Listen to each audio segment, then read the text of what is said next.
भूतार्थ से जाने अजीव जीव पुण्य पाप निर्जरा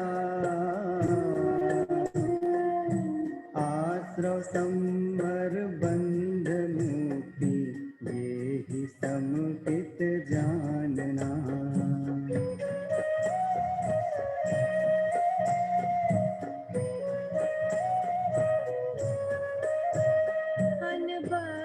सृष्ट अनन्य अरु जो नियत देखे आत्म को अविशेष अनसंयुक्त उसको शुद्ध नय तू जान जो।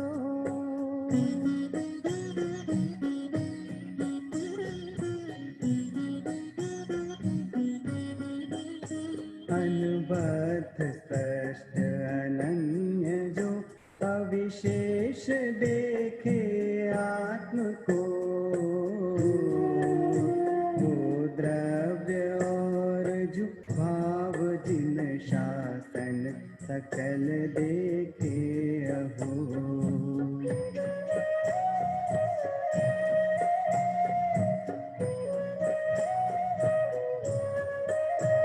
दर्शन सहित नित ज्ञान अरु चारित्र साधु सेविये पर ये तीनों आत्मा ही केवल जान निश्चय दृष्टि में।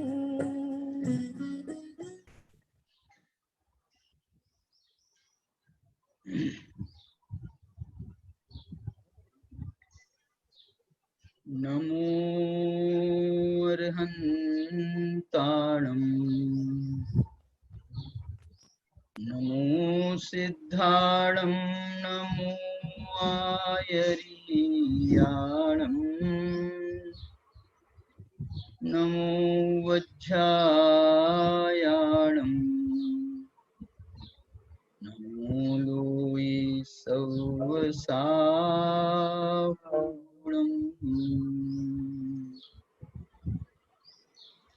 ज्ञानमयम् अपाणम् वलद्धं जेन झडियकम्मेन चयूर्णय परदवम् नमो नमो तस्तदेवस्त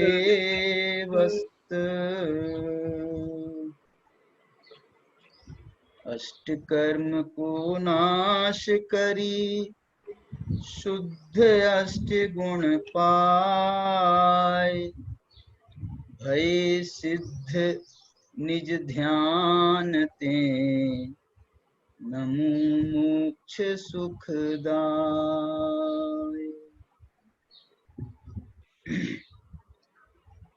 मोक्ष मार्ग प्रकाशक की आगामी रूपरेखा के संदर्भ में हम मोक्ष मार्ग की चर्चा करना चाहते हैं।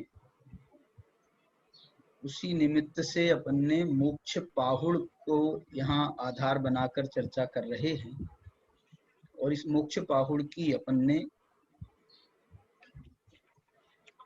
34 गाथा से लगभग प्रारंभ किया था, जहाँ जिसमें मोक्ष मार्ग की चर्चा विशेष रूप से आई है। इस 34 नंबर की बल्कि 34 से भी पहले से अपन ने कुछ चालू कर दिया था, बल्कि 31 गाथा से अपन ने चालू किया था विषय को बताना, और ये अपन अभी 67 गाथा तक के आए हैं। इसके बाद भी इसमें अभी 106 गाथाएं हैं ना टोटल, तो अभी करीब 40 गाथाएं इसमें 39-40 गाथाएं अभी इसमें और हैं, जिसमें मोक्ष मार्ग की चर्चा आचार्य कुंद भगवान ने ही अनेक प्रकार से की है। इसकी मुझे जो विशेषता भाषित होती है मोक्ष पाहुड़ की, इसमें आचार्य ने जैसे कोई हम मोक्ष मार्ग कहें या उसमें सम्यक चारित्र की चर्चा करना चाहते हैं, ऐसा नहीं है। उन्होंने सम्यक सभी सर्वत्र मोक्ष मार्ग को आधार बनाया है। तो मोक्ष मार्ग की चर्चा जब करते हैं तो उसमें सम्यक दर्शन की चर्चा भी आ जाती है, सम्यक ज्ञान की चर्चा भी आ जाती है, सम्यक चारित्र की चर्चा भी आ जाती है। बल्कि मैं ऐसा कहना चाहता हूँ, इस मोक्ष पाहुड़ में आचार्य भगवान ने जैसे ऐसा कहना चाहा है, मुख्यता से कह रहा हूँ, वैसे तो उन्होंने सर्वत्र तीनों की चर्चा की है, मुख्यता से उन्होंने पहले सम्यक चारित्र की चर्चा की। क्यों? क्योंकि वो चारित्र जो है, चारित्रम खलु धम्मो, चारित्र साक्षात मुक्ति का मार्ग है। तो चारित्र में भी सम्यक चारित्र की ही चर्चा कर रहे हैं वो सम्यक तो सहित चारित्र की ही चर्चा कर रहे हैं। लेकिन इसके बाद में अभी जो अपन ने चालू किया है, ये अप्पानाउन उन्होंने जो है ये जो कहा था ना पहले 59-60 नंबर की गाथा में कि तप रहित ज्ञान और ज्ञान रहित तप ये अकृतार्थ हैं। मैंने अब वो उन्होंने चारित्र को ज्ञान से जोड़ा है। भाई चारित्र आप अंगीकार कर रहे हो तो उसके लिए ज्ञान आवश्यक है। देखो ऐसा उल्टा चल करके वो ज्ञान की स्थापना चारित्र के कारण के रूप में कर रहे हैं। और इस ज्ञान की स्थापना करने में जब उन्होंने ज्ञान की स्थापना की है तो व्यवहार ज्ञान के रूप में तो पूरा तत्व ज्ञान है, लेकिन निश्चय से ज्ञान क्या किसे कहा जाए, तो उस बात की स्थापना करने के लिए आचार्य भगवान ने यहाँ पर जो है ज्ञान की सामान्य रूप से ज्ञान की स्थापना करी 60 नंबर की गाथा में, 61 नंबर की गाथा में, 62 नंबर की गाथा में। लेकिन फिर इसके बाद में ये सामान्य से ज्ञान की चर्चा करने के बाद में, माने व्यवहार ज्ञान की चर्चा करने के बाद में, फिर आचार्य भगवान ने कहा कि वास्तव में तो निश्चय ज्ञान आवश्यक है। निश्चय ज्ञान क्या चीज है? निश्चय ज्ञान क्या चीज है? तो निश्चय ज्ञान को बताने की दृष्टि से देखना, ये सब भाषा के प्रयोग नहीं है। व्यवहार जैसे मैं स्थापना कर रहा हूं कि भाई उन्होंने पहले चारित्र की चर्चा करी, ऐसा उन्होंने कहीं नहीं लिखा है, लेकिन उन्होंने चर्चा की है, तपों की चर्चा करी है। तो तप जो है चारित्र में भी तप सर्वोत्कृष्ट है, लेकिन वो तप को जो है उसके लिए चारित्र अंगीकार करना आवश्यक है, चारित्र के लिए ज्ञान आवश्यक है। और ज्ञान में भी जो निश्चय ज्ञान है, निश्चय सम्यक ज्ञान है, उसकी स्थापना करने के लिए देखो 63 नंबर की गाथा में उन्होंने लिखा ध्यायव्वो निय अप्पा। अब देखो यहाँ पर भी ध्यान से प्रारंभ किया, अब ध्यान से प्रारंभ कर रहे हैं और बाद में अब धीरे से ज्ञान में आएंगे। देखो ध्यायव्वो निय अप्पा नाऊनम, देखो आत्मा का ध्यान करना जान कर। अब ध्यायव्वो निय अप्पा नाऊनम, जान कर। अब कैसे जान करके? तो अधिगम करना पड़ेगा, अधिगम करना पड़ेगा तो गुरु की आवश्यकता हो जाएगी। तो उसके लिए उन्होंने गुरु प्रसादेन डाल दिया। देखो एक लाइन में उन्होंने चारित्र की चर्चा, ज्ञान की चर्चा, ज्ञान के निमित्त की चर्चा, ध्यायव्वो निय अप्पा नाऊनम गुरु प्रसादेन, ऐसा कह करके उन्होंने ज्ञान को भी स्थापित कर दिया। अब ज्ञान को स्थापित करने के बाद में इसी बात को उन्होंने 64 नंबर की गाथा में भी कहा था, सोझायव्वो नित्यम नाऊनम गुरु प्रसादेन। ऐसे आत्मा को आपको ध्यान करना है ज्ञान करके, गुरु के प्रसाद से। ये उन्होंने स्थापित किया। उसके बाद में उन्होंने ये अब जो है उसका एक बैलेंस बता रहे हैं, या उसकी एक पलट करके बात कह रहे हैं कि भाई तुम ये क्यों कह रहे हो आत्मा का ध्यान करो, जान कर करो, गुरु के प्रसाद से जान करके करो, जानने की बात क्यों कर रहे हो? तो वो जो है अब उसको लिए उनने पलट करके दूसरी, माने क्या बोलते हैं उसको, एक तो होती है ऐसी एक इस क्रम से, सीधे क्रम से शैली होती है, एक दूसरा उल्टे क्रम से कहने की शैली होती है। तो ये जो शैली अपना रहे हैं आचार्य सम्यक दर्शन ज्ञान चारित्राणि मोक्ष मार्ग है, नहीं, ये उल्टी शैली अपना रहे हैं। चारित्र ज्ञान, चारित्र के लिए ज्ञान की आवश्यकता और ज्ञान के लिए सम्यक दर्शन की आवश्यकता। तो अभी तो वो ज्ञान की आवश्यकता का प्रतिपादन कर रहे हैं और ज्ञान की आवश्यकता के प्रतिपादन में वो ये बता रहे हैं, दुखे नुज्जति दुखे नज्जई अप्पा। ये जो 65 नंबर की गाथा में कहा था उनने कि आत्मा को बड़े दुख से, बड़े कष्ट से, बड़ी दुष्करता से, बड़े पुरुषार्थ से, बड़ी दुर्लभता के साथ में ज्ञान आत्मा का किया जाता है। ज्ञान बहुत दुर्लभ वस्तु है। और दुखे नज्जई अप्पा अप्पा नावून भावना दुखम, और उससे ज्यादा यदि और दुष्कर है, कठिन है, दुर्लभ है, तो वो है भावना।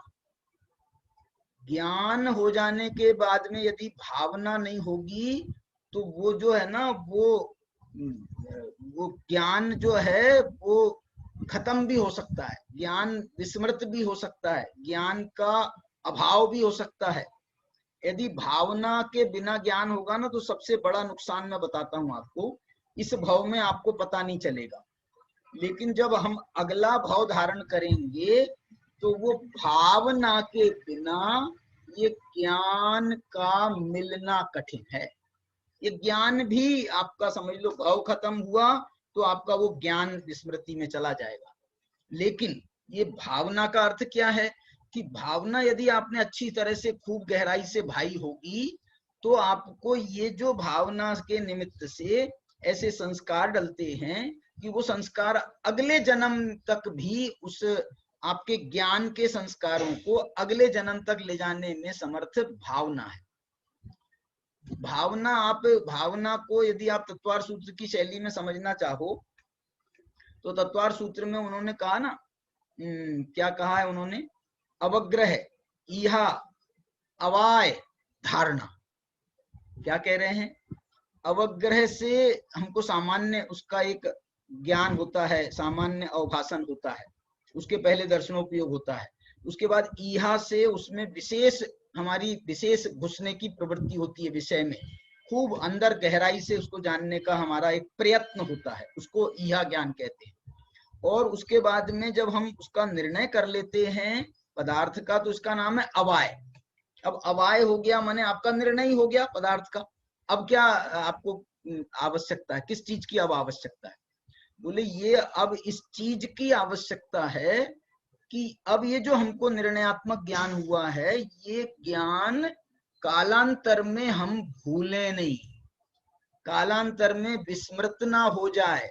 तो इसके लिए क्या जरूरत है, तो इसके लिए धारणा की जरूरत है। ये धारणा को यहाँ पर जो है, ये बहुत अच्छी आध्यात्मिक भाषा में उन्होंने भावना शब्द का प्रयोग किया है। इसके लिए जो दूसरी स्वाध्याय के क्रम में वाचना, प्रच्छना, अनुप्रेक्षा, अनुप्रेक्षा शब्द का प्रयोग है। ये भावना के लिए अनुप्रेक्षा शब्द का प्रयोग है, यहाँ उसको धारणा कह रहे हैं।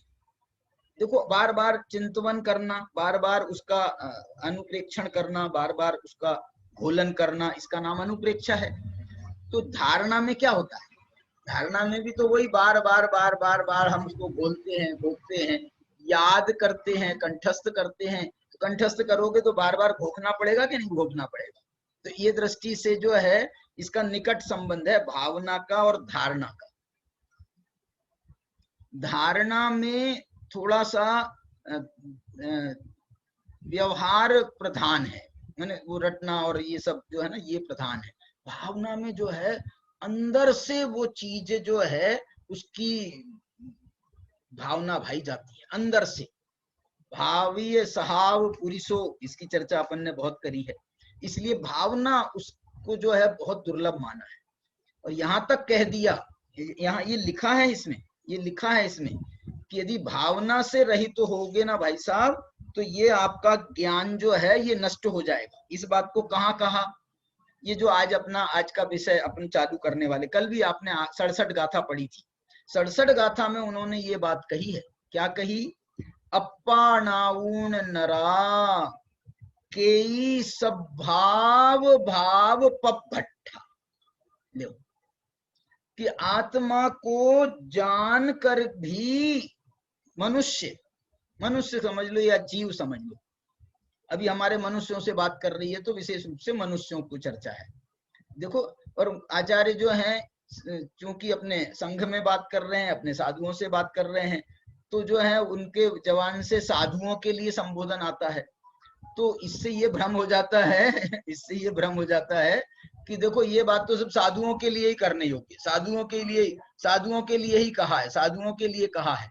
तो ये जो है ना, मैं आपको ये कहना चाहता हूँ, ये बात का जो है ये सब जगह हम ये अर्थ निकाल लेते हैं ना कि यदि साधु शब्द है वहां पर तो ये बात जो है साधुओं के लिए ही कही है। अरे ये संबोधन है, माने साधु बैठे हैं सामने तो उनको ही संबोधित करके बोलेंगे।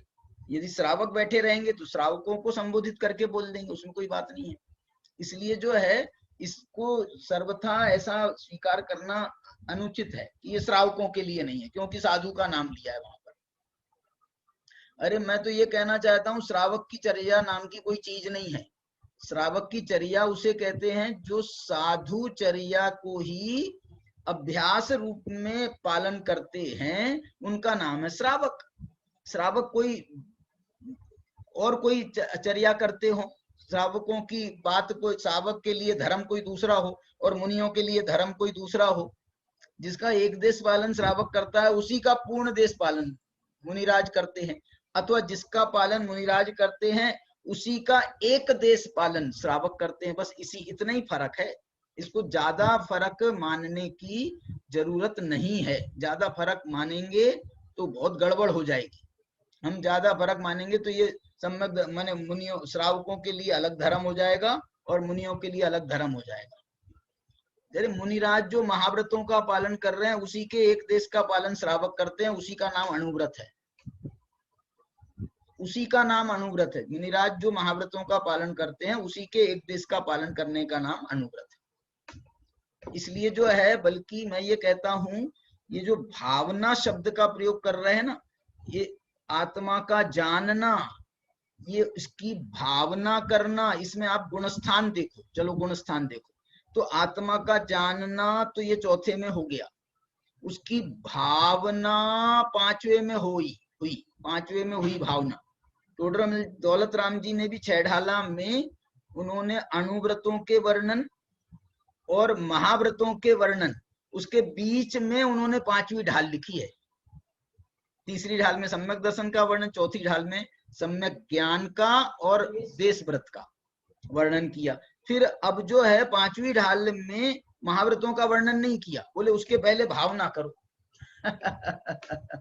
तो ये देश व्रती जो है भावना करे, महाव्रत की भावना करे, अपने से उत्कृष्ट की भावना होती है, अपने से उत्कृष्ट की भावना होती है।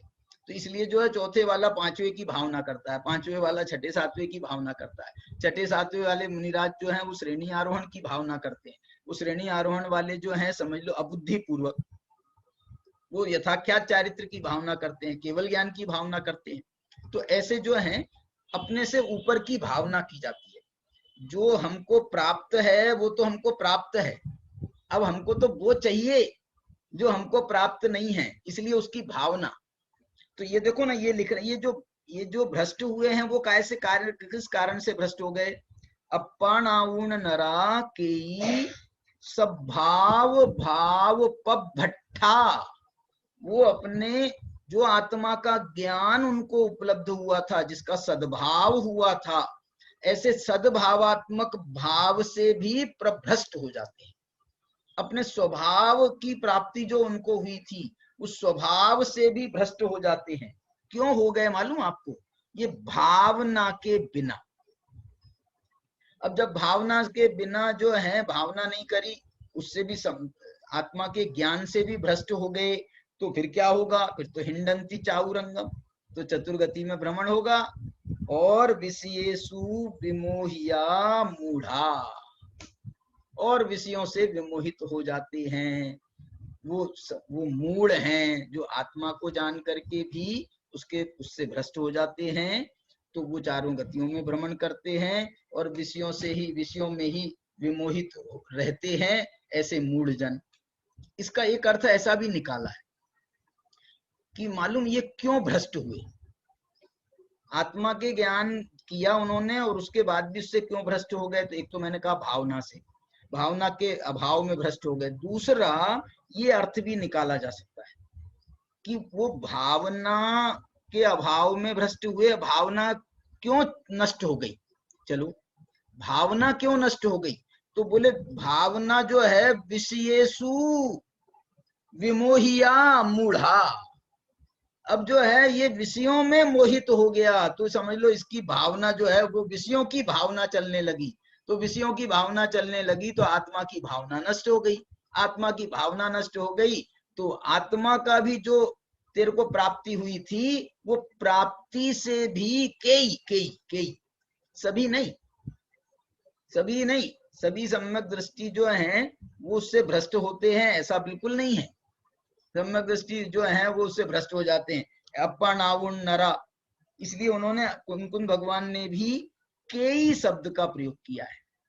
केई, केई का मतलब जो है अनेक नहीं है, बहुत नहीं है। केई का मतलब है कुछ, अल्प, थोड़े, केचित, कोई कोई, कोई कोई, माने बहुतांश का लिए ये नियम नहीं है कि सम्यक्त होकर के उनका सम्यक्त छूटता ही है, ऐसा नहीं। लेकिन कोई कोई छूट जाता है। किस कारण से छूट जाता है? तो बोले बहुत सारे कारण हो सकते हैं। बोले कौन से कारण हो सकते हैं बताओ? एक तो भावना का अभाव कारण हो सकता है। दूसरा जो है ये भी एक कारण हो सकता है। कौन सा? विषयेषु विमोहिया मूढ़ा, विषयों से विमोहित हो गए। बोले क्यों विषयों में विमोहित हो गए? तो इसका और कारण ढूंढा जा सकता है, कहा जा सकता है मूढ़ा। मूढ़ हो गए ना, उसमें मूढ़ हो गए। मूढ़ हो गए मालूम क्या होता है? मूढ़ता का अर्थ ये है कि विषयों में विमोहित नहीं हुए अकेले, बल्कि विषयों में सुख बुद्धि उत्पन्न हो गई। मूढ़, मूढ़ हुआ ना, तो इसमें मिथ्यात्व घुसेगा। तो मिथ्यात्व घुसा तो मिथ्यात्व किसका नाम है? मिथ्यात्व इसका नाम है विषयों में सुख बुद्धि। ये प्रकरण के हिसाब से वो एकत्व बुद्धि, ममत्व बुद्धि, कर्तृत्व बुद्धि, भोक्तृत्व बुद्धि, वो जो है बुद्धियों की भाषा में हम उसको मिथ्यात्व के से को समझाते हैं। यहाँ तो मिथ्यात्व क्या है मालूम? विषयों में विमोहित होना नहीं, विषयों में तो आंशिक रूप से विषयों का ग्रहण तो मुनि धर्म में भी होता है, आहार आदि के प्रसंग में होता है। उनके कोई प्रमत्त अवस्था होती है, प्रमाद उत्पन्न हो जाता है। तो ये प्रमाद जो है ये 15 प्रकार का प्रमाद का है, 15 प्रकार का प्रमाद का है। तो वो जो है उसमें भी वो कुछ चारित्र मोह की जनित, चारित्र मोह के उदय जनित तो कुछ अवस्था मुनि अवस्था तक में भी आ सकती है। 4 प्रकार की विकथाएं तक कह दी ना, 4 कषाएं, 4 विकथाएं, 5 इंद्रियों के विषय। ये इसमें इंद्रियों के विषय की प्रधानता से बात चल रही है। मैं तो आपको ये कहना चाहता हूं कि कुंकुन भगवान ने यहाँ पर आगमिक शब्दावली का प्रयोग किए बिना ये मोक्ष पाहुड़ में पूरे 28 मूल गुणों का वर्णन किया है, सम्यक दर्शन ज्ञान चारित्र का वर्णन किया है, मोक्ष मार्ग का वर्णन किया है, सबका वर्णन किया। लेकिन कभी कोई परिचय जय की प्रधानता से अभी कथन कर रहे थे वो, तो वो कभी परिचय जय की प्रधानता से कथन करेंगे, कभी उपसर्ग जय की प्रधानता से कथन करेंगे, कभी तपों की प्रधानता से कथन करेंगे, कभी माने उन शब्दों के प्रयोग कर भी लेते हैं, कथवा नहीं भी करते हैं। जैसे परिचय जय शब्द का प्रयोग नहीं किया, लेकिन उन्होंने वो जो है परिचय जय की चर्चा जरूर करी है। ऐसे ही यहाँ पर 5 इंद्रियों पर विजय, ये 28 मूल गुणों के 5 मूल गुण हैं। पंचेंद्री विजय, 5 इंद्री विजय, ये 28 मूल गुणों के 5 मूल गुण हैं। इन 5 मूल गुणों को एक इंद्री विजय के माध्यम से, और इंद्री शब्द भी नहीं है, विषय से विजय प्राप्त करना। विषयेषु, विषयों में क्या लिखा था? विषयों से विरज्जय, विषयों से विरक्त होना, विषयों से विरक्त होना। ये विषयों से विरक्त होना क्या चीज है? ये जो है 28 मूल गुण की भाषा में कोई पूछे तो इसका नाम है इंद्रिय विजय, पंचेंद्रिय विजय। ये पंचेंद्रिय परिचय जय में, वो परिचय जय 28 मूल गुणों में नहीं आ रहे, 28 मूल गुणों में परिचय जय नहीं आ रहे, लेकिन अलग से जब कुन हम अपने उमा स्वामी ने भी जब उनकी चर्चा की है तो उन्होंने भी इसको अलग से चर्चा की है। एक बात मैं आपको कहता हूं कि तत्वार्थ सूत्रकार ने 28 मूल गुणों की भाषा में उन्होंने वो 9वां अधिकार संबर निर्जरा का जो प्रकरण है वहां पर वो यद्यपि मुनियों की मुख्यता से बात कर रहे हैं, लेकिन उन्होंने 28 मूल गुणों की कहीं चर्चा नहीं करी। उन्होंने क्या चर्चा करी है मालूम? आश्रव निरोध है, संबर है, और वो संबर कैसे होता है? सगुप्ती, समिति, धर्म, अनुप्रेक्षा, परिसेजय, चारित्र। अब इनमें आपको जहां डालना हो वो 28 मूल गुणों को डाल दो। 5 समिति आ गई, गुप्ती भी आ गई, गुप्ती 28 मूल गुणों में नहीं है। परिसेजय आ गए, लेकिन वो 28 मूल गुणों में नहीं है। और क्या आया? सगुप्ती, समिति, धर्म, 10 धर्म आए। 10 धर्म जो है वो 28 मूल गुणों में नहीं है। अनुप्रेक्षा वो भी नहीं है। चारित्र जो है वो चारित्र के अंतर्गत हम इनको 28 मूल गुणों को ले सकते हैं। अरे तुम छोड़ो इन बातों को, यहाँ तो सब निश्चय चारित्र की मुख्यता से कथन है। ये संबर निर्जरा निश्चय चारित्र की मुख्यता से, ये व्यवहार चारित्र की मुख्यता से कथन नहीं है। ये जो समिति गुप्ती आदि भी कहे जा रहे हैं ना, ये भी इनमें भी निश्चय समिति की प्रधानता है, निश्चय गुप्ती की प्रधानता है, निश्चय धर्म, निश्चय परिसेजय, निश्चय चारित्र। क्यों प्रधानता कह रहा हूं मैं? क्योंकि जो व्यवहार की बात है, व्यवहार महाव्रत आदि की बात है, वो तो वो पहले 7वें अधिकार में कह के आ गए। 7वें अधिकार में वहां पर उन्होंने वो उसको उन्होंने संबर के तत्व के अंतर्गत वर्णन नहीं किया, उसको उन्होंने आश्रव तत्व के अंतर्गत वर्णन किया। क्या लिखा है वहां पर? आश्रव में लिखा ना, शुभस्य पुण्यस्य, शुभस्य पुण्यस्य अशुभस्य पापस्य, शुभ पुण्यस्य अशुभ पापस्य।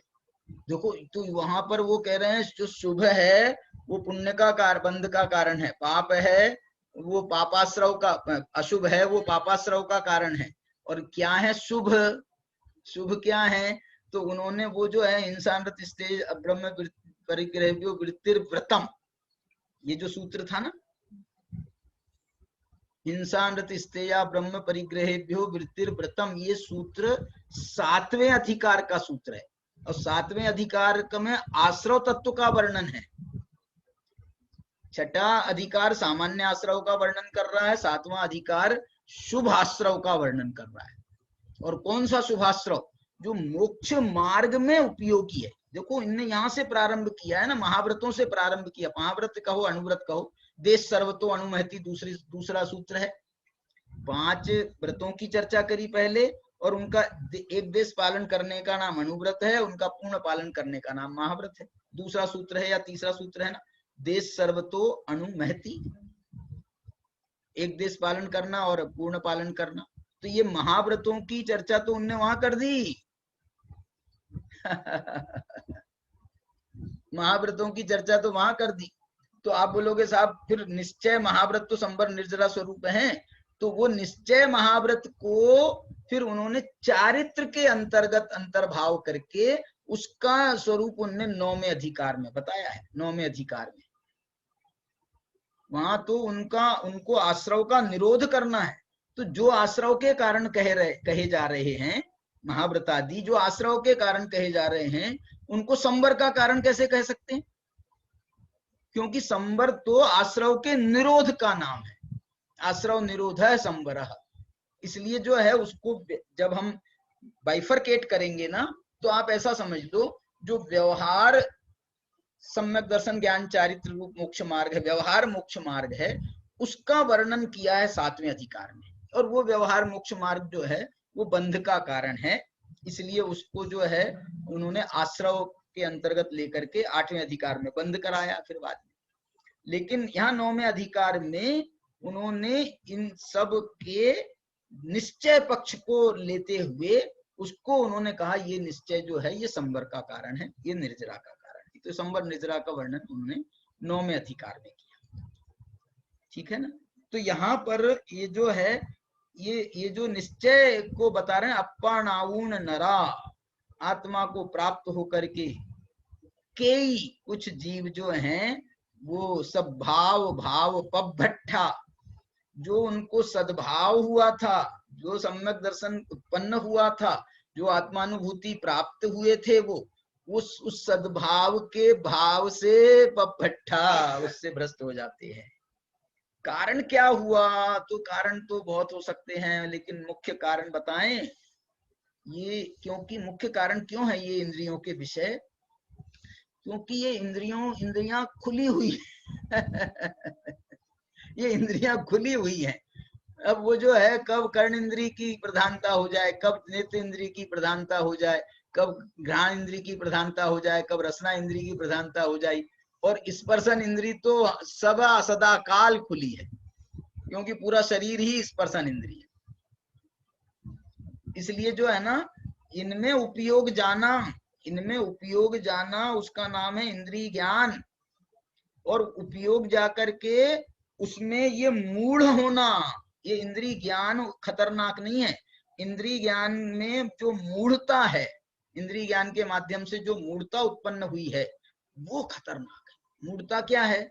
उसमें इष्ट अनिष्ट की बुद्धि हो जाना, उसको, जैसे ये मैंने आपको कहा ना, उसको सुख रूप महसूस करने लगना। इंद्रियों के जो विषय हैं उनमें सुख बुद्धि उत्पन्न हो जाना, इसका नाम मूढ़ता है।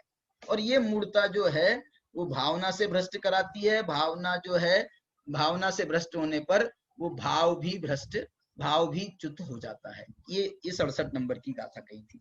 अब देखो, मैं इसी विषय को, इंद्रियों के विषयों से विरक्ति वाले विषय को, आचार्य, आप इसको ऐसा समझ लो, पंचेंद्रिय विजय वाले विषय को आचार्य जो हैं अनेक तरह से इसको यहाँ पर मोक्ष पाहुड़ में बता रहे हैं। देखो, मोक्ष पाहुड़ में मैं ये कह रहा हूँ, इंद्रिय विजय जो प्रकरण है, इंद्रिय विजय 28 मूल गुणों में इंद्रिय विजय का प्रकरण आता है। उस इंद्रिय विजय में हमको ये गाथाएं याद नहीं आती है वो इंद्रिय विजय के प्रकरण में हम डायरेक्ट ढूंढते हैं ना कि इंद्रिय विजय का प्रकरण कहाँ मिलेगा, इंद्रिय विजय का प्रकरण कहाँ मिलेगा, तो हम वो मूलाचार में ढूंढेंगे, हम वहां पर ढूंढेंगे। अरे ये जो इसमें जो इंद्रिय विजय का की जो बात कही गई है, ये बड़ी युक्ति के साथ में, और उसको जो है उसकी संबद्धता के साथ में जो उन्होंने किया है, बिना नाम लिए। मैं तो ये कह रहा, इंद्रिय विजय नहीं है ये, तो इनका तो शब्द है यहाँ पर विषय विरक्ति। विषयों से विरक्ति। अब विषय आए हैं तो विषय कौन से विषय हैं? तो इंद्रियों के विषय ही विषय हैं। और विरक्ति क्या चीज है? वो जय, उसको विजय प्राप्त करना, इसी का नाम विरक्ति है। लेकिन आचार्य की भाषा विषय विजय की है, पूरी जगह पूरा इनका विषय विजय की भाषा में चल रहा है। अब 68 नंबर की गाथा में देखो, मैं और बताता हूं आपको, थोड़ा जल्दी चलेंगे अपन। इसमें ये कह रहे हैं, जो विषयों में विमूढ़ होते हैं वो तो अपने सद्भाव भाव से भ्रष्ट हो जाते हैं, वो आत्मा को जान करके भी भ्रष्ट हो जाते हैं। लेकिन जे पुण्य विषय विरक्ता, अब घुमा करके बात कह रहे हैं, जो विषयों से विरक्त हैं, अप्पाणाऊण, वो आत्मा को जानकर भावना सह्या, ये भावना आ गई, भावना सह्या, तो वो तो जो विषय में विमूढ़ हुए थे वो तो हिंडंती चाउरंगम, वो तो चतुर्गति में भ्रमण करने चले गए थे। और ये जो हैं, ये जो विषय से विरक्त होते हैं, आत्मा को जानते हैं और भावना से सहित होते हैं, छंडंती चाउरंगम ये छंडंती चाउरंगम, ये जो है ना चतुरंग, माने चतुरंग किसको कहा है मालूम? चतुरंग, चार गतियों के जो जिसमें रंग बिखरे पड़े हैं, ऐसे संसार को चातुरंग कहा गया है। चातुरंगम संसारम, ये है श्रुत सागर सूरी का सूत्र वाक्य। चातुरंगम मीन्स चातुरंगम संसारम। कोई पूछे इसको चातुरंग क्यों कहा, तो सबसे पहले इसमें चार आया है, और चातुह अंगम नहीं है, चतुह अंगम नहीं है, चातुरंगम चार प्रकार के रंग हैं और चार अंग भी कह सकते हैं। चार गतियों को जो है ये संसार के चार अंग हैं, ऐसा भी उसको व्याख्या करना चाहें तो चार अंग के रूप में भी व्याख्या कर सकते हैं, और चार रंग के रूप में भी, चातुरंगम, चाउरंगम, चातुरंगम, उन्होंने इस ढंग से व्याख्या करी। और क्यों होता है ऐसा? क्यों? जो जे पुण्य विषय विरक्ता अप्पाणाऊण भावना सहिया छंडंती चाउरंगम तब गुण जुत्ता, वो तप गुण से युक्त होते हैं। तप गुण से युक्त होते हैं माने, तप गुण से युक्त होते हैं माने विषयों को छोड़ना, विषयों से विरक्त होना, ये तप गुण नहीं है। विषयों से विरक्त होना ये तो उसकी एक प्राइमरी स्टेज है। ये विषयों से विरक्त होना अकेले चारित्र के लिए अनिवार्य नहीं है। विषयों से विरक्त होना ये आत्मा को जानने के लिए भी अनिवार्य कहा था ना, नहीं तो आत्मा चतुर्गति, ये विषयों में अनुरक्त होने से उनका आत्मा का ज्ञान छूट गया ना। इसका मतलब है ये जो विषयों से विरक्ति है ये सम्यक ज्ञान के लिए भी अनिवार्य है, और सम्यक ज्ञान के लिए अनिवार्य माने सम्यक दर्शन के लिए भी अनिवार्य। विषयों से विरक्ति जो है, ये विरक्ति अलग चीज है। विषयों से विरक्ति जब भावनात्मक रूप में होती है, अभ्यास रूप में होती है, तब तो वो सम्यक दर्शन के साथ में चौथे गुण स्थान में भी होती ही है। और लेकिन जब वो विषयों से विरक्ति जो है एक देश व्रत का रूप अंगीकार करती है, नहीं मेरे को तो बाकायदा इसका नियम लेना है, मुझे तो इसका व्रत लेना है। अभी तो जो है भावना हम कर रहे हैं कि साहब हम जो है ना, हम दुकानदारी छोड़ देंगे, हम धंधा छोड़ देंगे, हम घर छोड़ देंगे, हमको तो छोड़ना है, हमको तो छोड़ना, इसका नाम भावना है। ये बहुत अच्छी है, लेकिन बहुत अच्छी उस अर्थ में नहीं है कि जब जो है ना इसमें कोई दृढ़ता नहीं आई है, इसमें कॉन्फिडेंस नहीं आया, इसमें जो है वृद्धि नहीं हुई है ये विषयों से विरक्ति की। यदि वृद्धि हो जाती तो ये इसको छोड़ देता, नियम ले लेता ना, एक देश नियम ले लेता। जैसे बनारसी दास का या किसका कथानक आता है, राजा साहब बहुत प्रसन्न हो गए, उनने कहा साहब हम तो तुम्हारी जो है ना बहुत खुश हैं, तुम्हारा काम बहुत बढ़िया है, हम तुम्हारी तनख्वाह डबल करना चाहेंगे। तो बनारसी दास जी कह रहे हैं मेरे को इसकी जरूरत नहीं है भाई साहब, मेरे पास में जो है बहुत संपन्नता है, जो भी है आपका दिया हुआ ये विनय की भाषा है, आपका दिया हुआ मेरे पास में बहुत है और मेरा काम बहुत आराम से चल रहा है, मेरे को पैसे की जरूरत नहीं है। तो फिर हम तुम्हारे को किस ढंग से हम जो है वो करें तुम्हारा एप्रिसिएशन। तो उन्होंने कहा आप एक काम करो महाराज, मेरी जो है ना ड्यूटी आवर्स जो 8 घंटे के हैं, आप ड्यूटी आवर्स आधे कर दो। ये क्या चीज है भैया? जे पुण्य विषय विरक्ता। क्यों? क्योंकि मैं 4 घंटे जब इससे विरक्त रहूंगा 4 घंटे, तो उतने समय मेरा स्वाध्याय चलेगा, मेरी साधना चलेगी, मेरी सामायिक चलेगी, मेरा ध्यान चलेगा, जो भी है मेरा स्वाध्याय होगा। तो इसलिए जो है आप मेरे को उतनी ड्यूटी से कम करो, मेरे को जो है आप तनख्वाह डबल मेरे को नहीं चाहिए नहीं। बोलो कौन होगा ऐसा? कई दुकानदार भी ऐसे देखे जाते हैं। एक ग्राहक आ गया शाम को 8 बजे 9 बजे रात को, बोले साहब मेरे को 1 लाख रुपए का माल लेना है। बोले भाई साहब हिम्मत चाहिए इसके लिए बहुत, हमारी दुकान तो बंद हो गई नहीं है, समझ लो बंद कर रहे हैं, कगार पर हैं, और वो आ गया है ग्राहक, तो इन्होंने ऐसा नहीं कि दुकान खोल दी वापस, अरे ग्राहक आ गया है 1 लाख रुपए का माल लेना है इसको, तो अब जो है चलो, हिम्मत चाहिए भैया।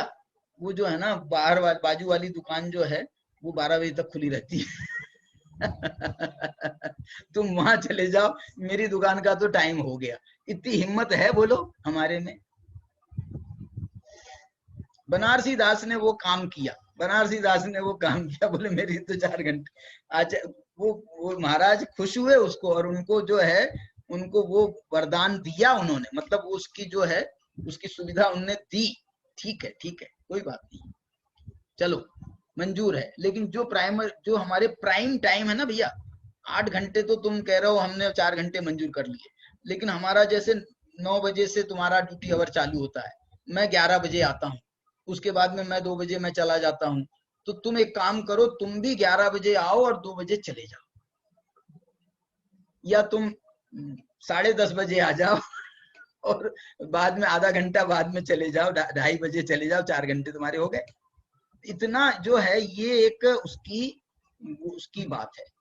ऐसे बहुत हैं हमारे, वो जेपी दोषी है ना, जेपी दोषी, अब कर रहे हैं कि नहीं मेरे अंदाज से, उनके अभी ड्यूटी आवर चालू है कि नहीं मालूम नहीं, लेकिन उनने भी ऐसा अपने ऑफिस में, बहुत बड़े पद पर थे, उनने अपने ऑफिस में ये बोल करके कि भैया मेरे को जो है अब जो है ना मेरे को तो तुम मुक्त कर दो। बोले नहीं, तुमको छोड़ेंगे नहीं, तुमको छोड़ेंगे नहीं। तो बोले फिर एक काम करो, आपको जब मेरी जरूरत हो तब मेरे को आप फोन कर दो, मैं आ जाऊंगा। मैं ड्यूटी से नहीं आऊंगा, ड्यूटी से नहीं आऊंगा कि मेरे को रोज आना है, इतने बजे से इतने बजे तक ऑफिस में रहना है, लेकिन मैं आपके लिए सेवा देने को तैयार हूं। जब आपको जरूरत होगी तो मैं आ जाऊंगा, आप बुला लेना, मेरे को एक जरा सा फोन कर दो, मैसेज कर दो कि भैया आज आपकी जरूरत है, तो फोन पे बात हो जाएगी तो फोन पे हो जाएगी, नहीं होगी तो मैं यहाँ आ जाऊंगा। ऐसे उनके निश्चित हुआ था। और कोई बड़ी कंपनी है, शायद रिलायंस में कोई बड़ी कंपनी में थे, अंबानी परिवार में कोई उनके ऑफिस में जॉब था। तो ऐसे जो है ना ये एक जे पूर्ण विषय विरक्ता, गुरुदेव की भाषा में कहूं तो जे पूर्ण विषय विरक्ता का मतलब है बेचार घंटे स्वाध्याय जो ये।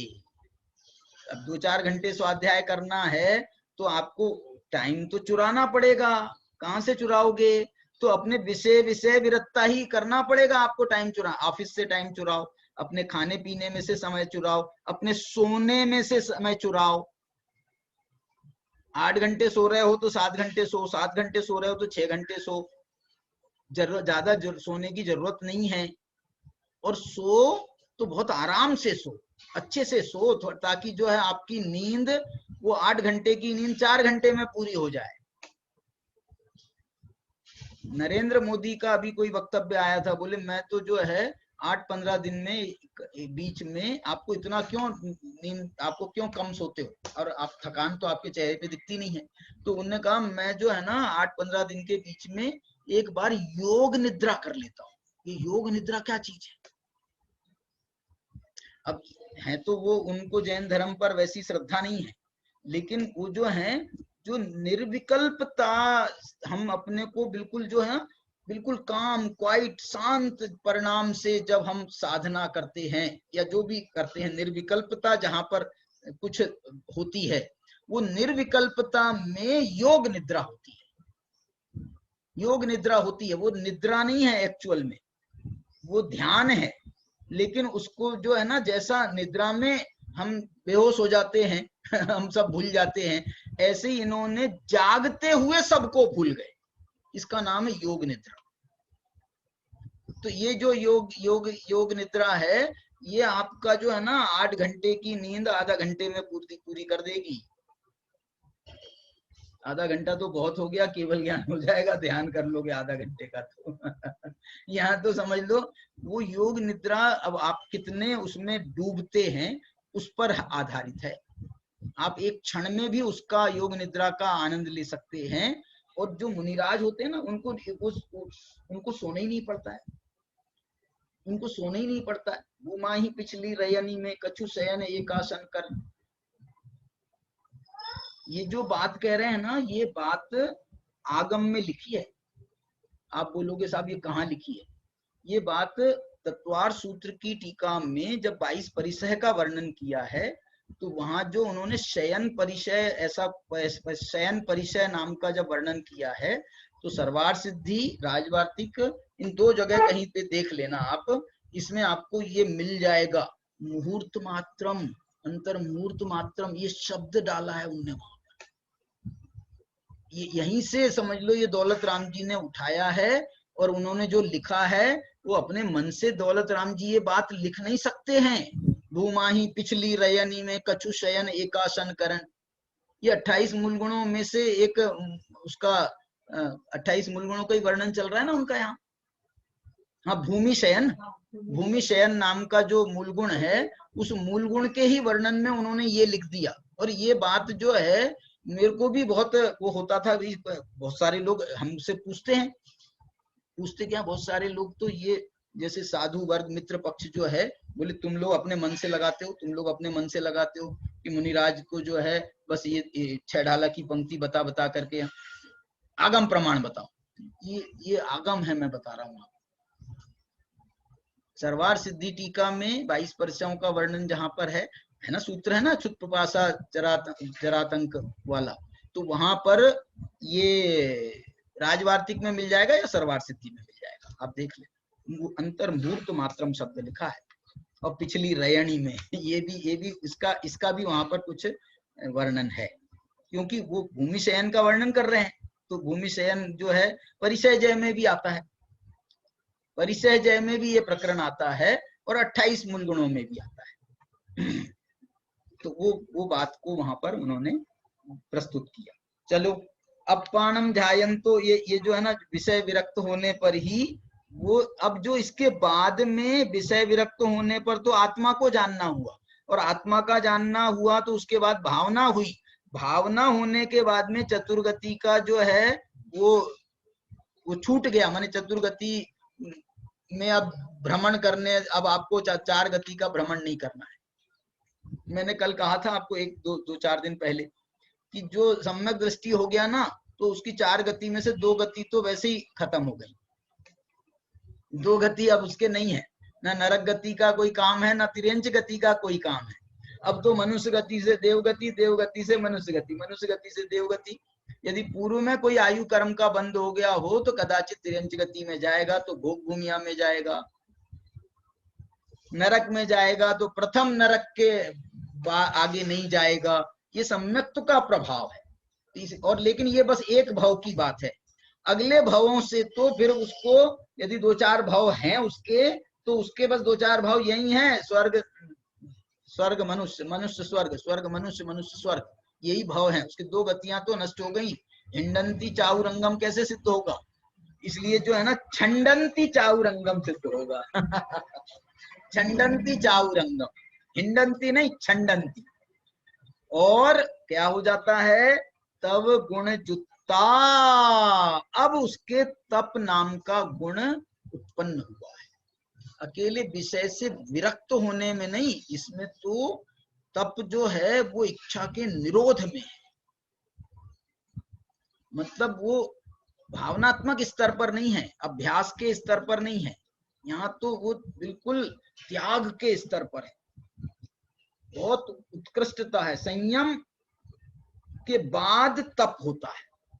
तो ये विषय से विरक्ति जो है ये संयम में तो एक बार स्वीकार की जा सकती है, और यदि सम्यक दर्शन के पहले की है तो वो संयम भी नहीं है, वो एक प्रकार का अनंतानुबंधी जन्य जो असंयम है या अविरति है, उसका नाश करके सम्यक्त्व प्राप्त होता है। तो सम्यक्त्व के लिए भी अविरति का नाश करना अनिवार्य है। कौन सी अविरति? मिथ्यात्व संबंधी अविरति कहो या अनंतानुबंधी संबंधी अविरति कहो, उसके अभाव की उसमें अनिवार्यता होती है। चलिए, अब इसके बाद में 59 नंबर की गाथा, तो अब देखो तप गुण से युक्त हो गए ना, तो यहाँ पर और कठोर भाषा में प्रस्तुत कर रहे हैं अपनी बात को। यही मैं कह रहा हूँ, ये ऐसी बातें जो है ना, ये आपको उसके स्वरूप तक पहुंचाएंगी। ये इसमें आप कोई वैसा वर्णन नहीं हो रहा है, लेकिन इसमें वो विषय विरक्ति का वर्णन, पंचेंद्रीय विजय का वर्णन कितने कितने तरीके से कर रहे हैं आचार्य। यहाँ तो अब देखो ये समय सार जैसे आ गया, ये मोक्ष पाहुड़ में, अष्ट पाहुड़ में समय सार आ गया। देखो कैसे आ गया। परमाणुपमाणम वा परदव्ये रदि हवेदि मोहादो सोमूढ़ो अन्नानी आद सहावस्य विवरियो। ये समय सार में कहां से आ गया बोल रहे हो? समय सार में एक गाथा है, क्या है गाथा मालूम? वहां लिखी है परमाणु मित्तयम पिहुरागादीनम तु विज्जते जस्स। परमाणु मित्तयम पिहुरागादीनम तु विज्जते, वहां क्या लिखा है मालूम? वहां तो इसके लिए है अन्नानी, वहां पर भी यही बात लिख रहे हैं, परमाणु मात्र भी राग जिसको होता है वो सम्यक दृष्टि होने का अधिकारी नहीं है। अब आप बोलोगे सम्यक दृष्टि चौथे गुण स्थानवर्ती, 6 खंड की विभूति वाला चक्रवर्ती, और उसको परमाणु मात्र भी राग नहीं है। हाँ नहीं है। जो कुछ है वो चारित्र मोहनी संबंधी है, मिथ्यात्व संबंधी और अनंतानुबंधी संबंधी नहीं है। परमाणु मात्र भी राग मिथ्यात्व संबंधी नहीं है, अनंतानुबंधी संबंधी नहीं है, ये ऐसा राग नहीं है। तो माने ये भाषा है। और यहाँ पर एक बहुत अच्छी भाषा डाल दी उन्होंने। यहाँ पर उन्होंने राग शब्द का प्रयोग नहीं कर दिया, उन्होंने कहा रति। और रति को आप जो है ना, और यदि हम इसको स्वामी जी की भाषा में कहें तो रुचि। क्या लिख रहे हैं देखो, परमाणु प्रमाणम व, परमाणु प्रमाण परमाणु मात्र भी, परद्रव्ये रदि, पर द्रव्य में यदि रति होती है।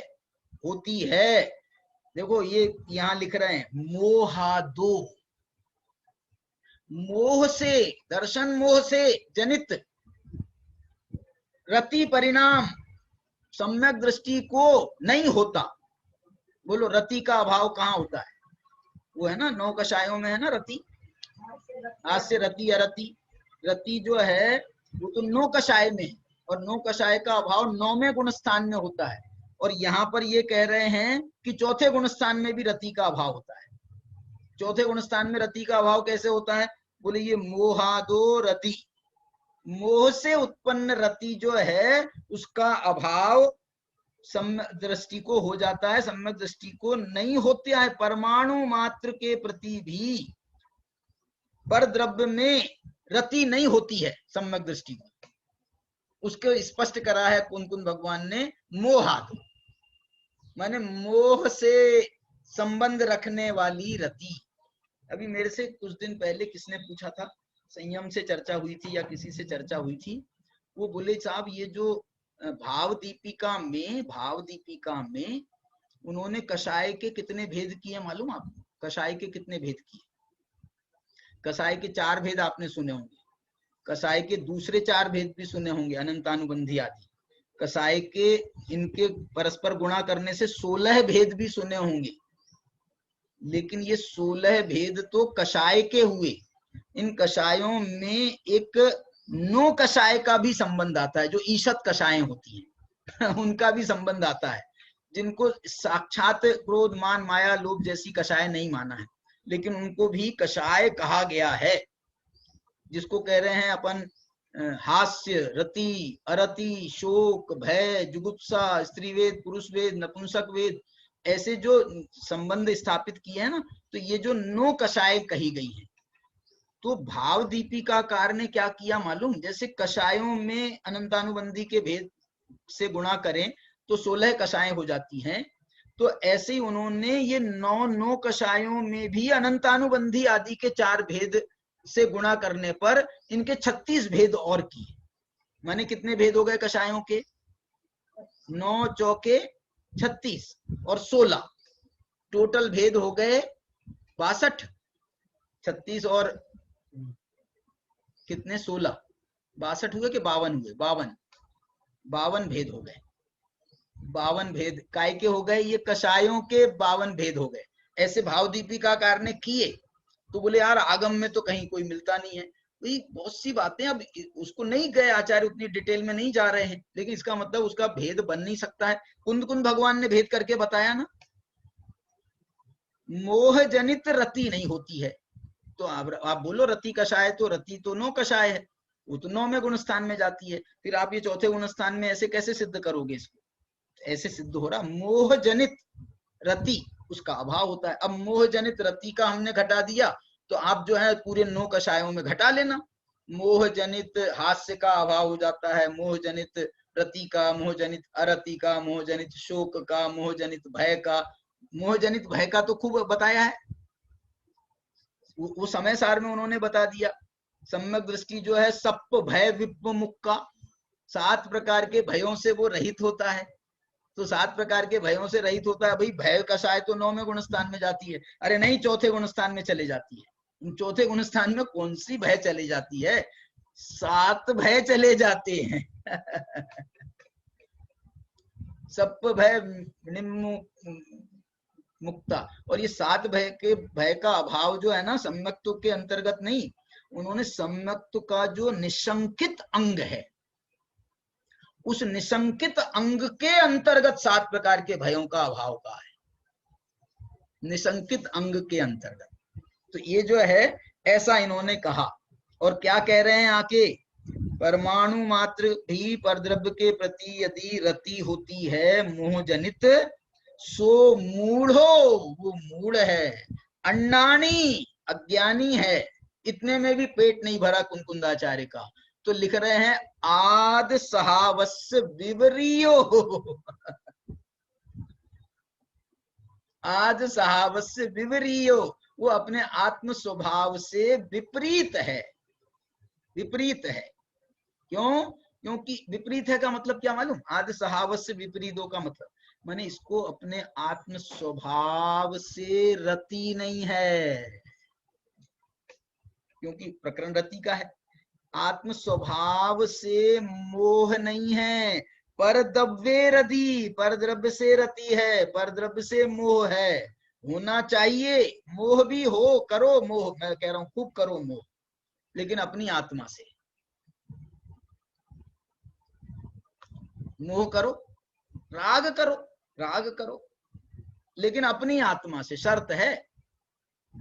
बोले साहब अपनी आत्मा से रति, अपनी आत्मा से मोह का नाम है सम्यक दर्शन, और अपनी आत्मा से रति का नाम है सम्यक चारित्र, अपनी आत्मा से राग का नाम है सम्यक चारित्र। और ये सम्यक चारित्र व्यवहार नहीं है, अपनी आत्मा से रति है ना, अपनी आत्मा से राग है, ये निश्चय चारित्र है। क्योंकि जो चारित्र गुण की परिणति है ना, वो चारित्र गुण की परिणति ही वो कहीं ना कहीं किसी में एकाग्र होगा, किसी ना किसी के प्रति वो अनुरक्त हो, माने एकाग्र होगा, मैं ऐसा शब्द दे रहा हूं। तो वो जो है वो अनुरक्ति का नाम, आत्मा की अनुरक्ति का नाम वीतरागता है। क्योंकि सामान्य से हमने राग, परद्रव्य से प्रति जो राग है उसको राग कहा है, इसलिए चारित्र गुण तो हमको स्थापित करना पड़ेगा ना इसमें भी। इसलिए अपन जो है इसको दूसरे शब्दों में अपन प्रकट करते हैं कि क्या बोलते हैं उसमें, लीनता, आत्मा में लीनता, आत्मा में आचरण करना, आत्मा में रति करना, ये कुछ हमने दूसरे शब्द डाले हैं। हम वो शब्द प्रयोग नहीं करते हैं वो वाले, कौन से, आत्मा से राग करना, आत्मा से मोह करना, आत्मा से प्रीति करना। हमने वो शब्द जो हैं, जो शब्द उसमें मूल है ना, परद्रव्यों के प्रति जो समभिरूढ़ हैं, तो उन शब्दों का प्रयोग सामान्य से नहीं किया जाता, लेकिन किया जाता है, आराम खूब किया है आचार्यों ने, ऐसे प्रसंगों में किया है। देखो कर रहे हैं, इसी बात को और आगे कह रहे हैं। देखो इनने लिख दिया, अभी ध्यान की बात भी करी थी ना इन्होंने पीछे, ध्यान से तो प्रारंभ ही किया था। अप्पाणम झावुण सो झायब्बो निच्चम झायब्बो नी अप्पा, यहाँ से तो उन्होंने बात उठाई थी।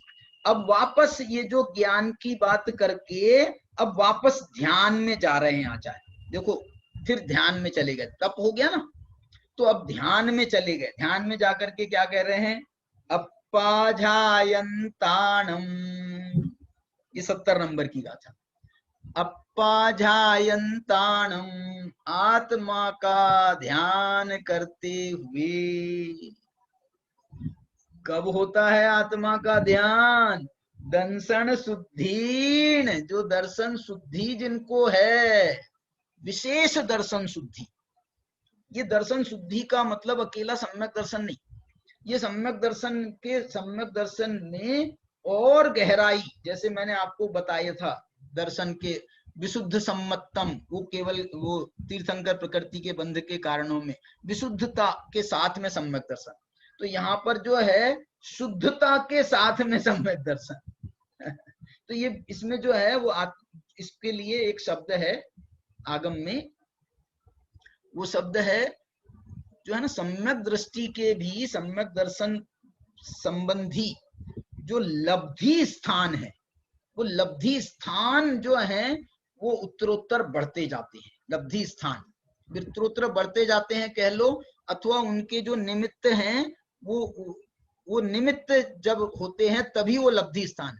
सम्यक्त्व संयम पूर्वक सम्यक्त्व का लब्धि स्थान कहाँ मिलेगा? संयम सहित सम्यक्त्व का लब्धि स्थान कहाँ मिलेगा? वो संयम वाले को ही मिलेगा। आप वो परमावगाढ़ सम्यक्त्व वाला लब्धि स्थान कहाँ मिलेगा? वो केवल ज्ञानी भगवान को ही ऐसा सम्यक्त्व है। कौन सा सम्यक्त्व? उसका नाम परमावगाढ़ है। ये भले ही आप इसको उपचरित कथन कह लो, उपचरित कथन इस अर्थ में कि आप एक गुण का आरोप दूसरे गुण पर भी कर रहे हैं, इस कारण से इसको उपचरित कथन कह सकते हैं, तो वो अलग विवक्षा है, लेकिन वर्णन है ना आगम में इसका।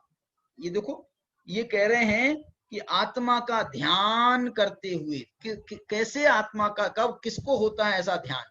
तो कह रहे हैं दंसन शुद्धि न, और दर्शन शुद्धि नहीं, दृढ़ चरित्राणम, चारित्र भी जिनको दृढ़ होता है, सम्यक दर्शन भी जिनका अत्यंत विशुद्ध होता है, वो अप्पाणा ध्यायन्ताणम, वो आत्मा का ध्यान करते हुए बोधि ध्रुवम निब्बाणम।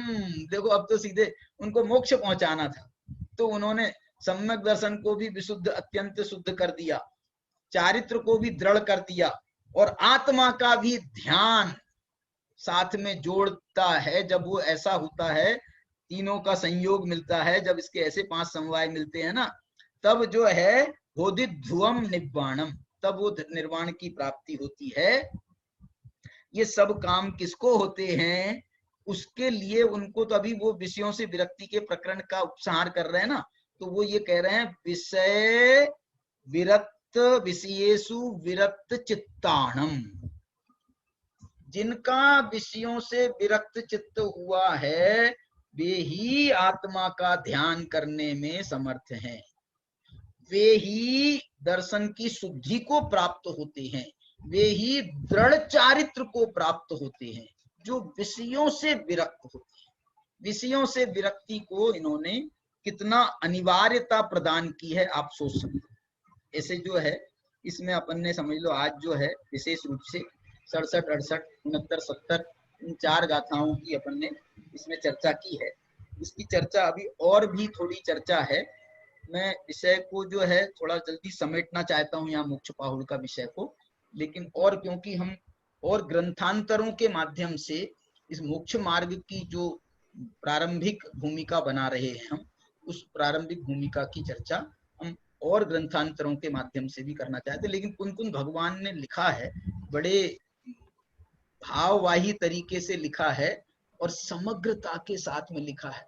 कोई बात को उन्होंने कहीं गौण नहीं किया है, कहीं कोई बात को उनके उससे वक्तव्य में से छूट नहीं रही है। बहुत सुंदर चर्चा अपनी चल रही है।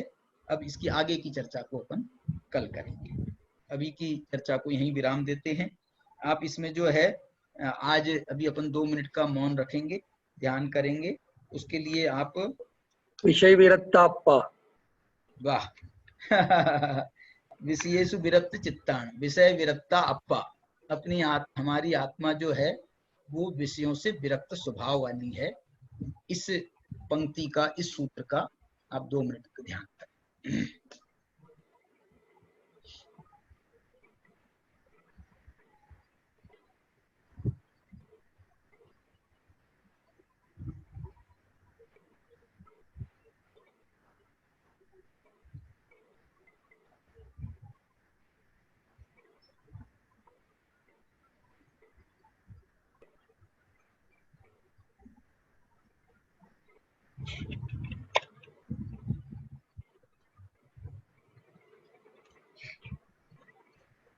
किताब ये है।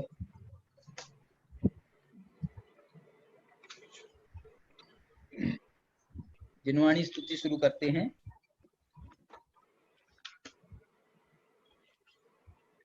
पेज नंबर है 323 और कल अपन ने 9 नंबर की भक्ति करी थी, आज 10 नंबर की भक्ति करते हैं।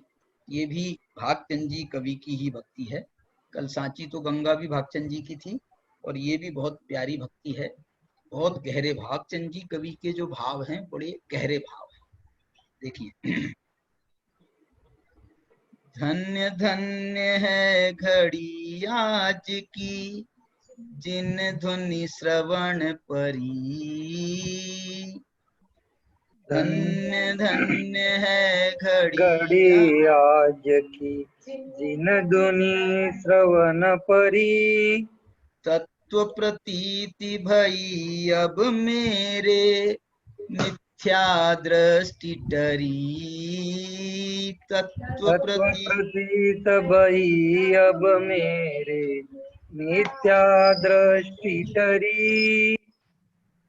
धन्य धन्य है घड़ी आज की जिन धुनि श्रवण परी, तत्व प्रतीति भई अब मेरे मिथ्या दृष्टि टरी। आगे, जड़ते भिन्न लखी तिन मूरत चेतन स्वरस भरी, जड़ते भिन्न लखी चिन मूरत चेतन स्वरस भरी, अहंकार ममकार बुद्धि पुनि पर में सब परिहरी, अहंकार ममकार बुद्धि पुनि पर में सब परिहरी। धन्य धन्य है घड़ी आज की जिन धुनि श्रवण परी, धन्य धन्य है घड़ी आज की जिन धुनि श्रवण परी। पाप पुण्य विधि बंध अवस्था भासी अति दुख भरी, पाप पुण्य विधि बंध अवस्था भासी अति दुख भरी। बीत राग विज्ञान भावमय परिणति अति विस्तरी, बीत राग विज्ञान भावमय परिणति अति विस्तरी। धन्य धन्य है घड़ी आज की जिन धुनि श्रवण परी, धन्य धन्य है घड़ी आज की दिन धुनि श्रवण परी। चाह दाह बिनसी बरसी पुनि समता मेघ झरी, चाह दाह बिनसी बरसी पुनि समता में गजरी। बाढ़ी प्रीति निराकुल पद सो भाग चंद हमरी, बाढ़ी प्रीति निराकुल पद सो भाग चंद हमरी। धन्य धन्य है घड़ी आज की जिन धुनि श्रवण परी, धन्य धन्य है घड़ी आज की जिन धुनि श्रवण परी। तत्व प्रतीति भई अब मेरे मिथ्या दृष्टि टरी, धन्य धन्य है घड़ी आज की जिन धुनि श्रवण परी। जिनवाणी के ज्ञान से सूझे लोकालोक, तो वाणी मस्तक नमो सदा देत हूँ दो। Power up.